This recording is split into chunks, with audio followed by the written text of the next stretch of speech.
Did you know that in just 5 months, the US government has borrowed a staggering $1.15 trillion?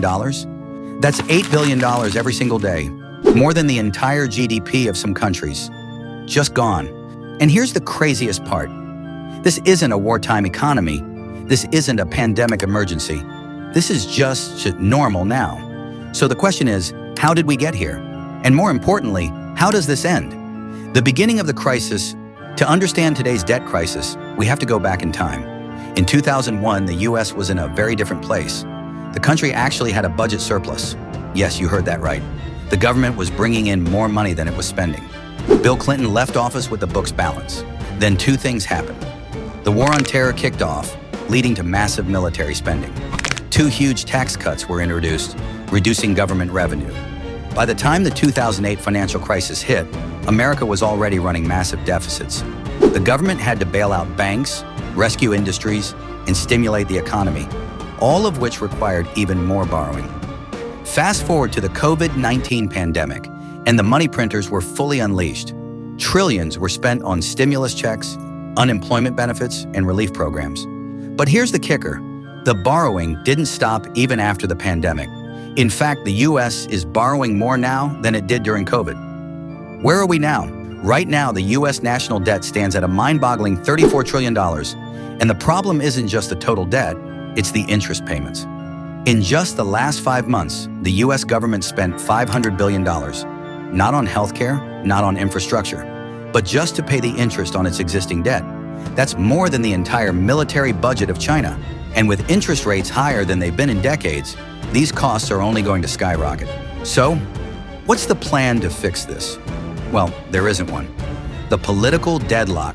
Every politician loves to talk about reducing the deficit, but in reality, neither side actually wants to cut spending.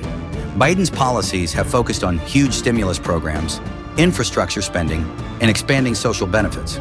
These programs cost money, which means more borrowing. Trump, on the other hand, has promised to extend massive tax cuts, but without reducing government spending. That means more borrowing.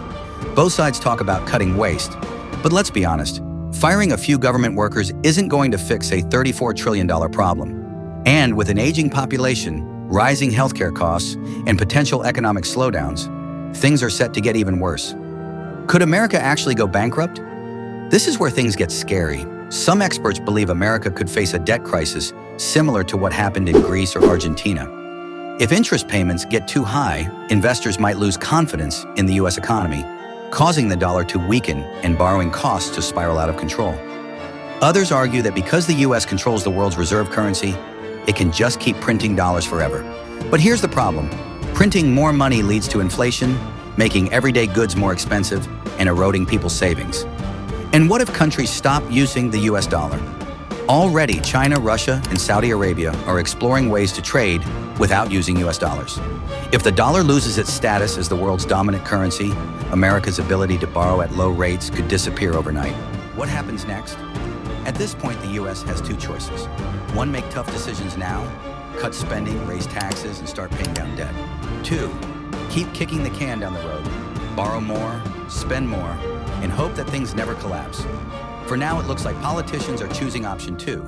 But history has shown us one thing. Empires don't last forever.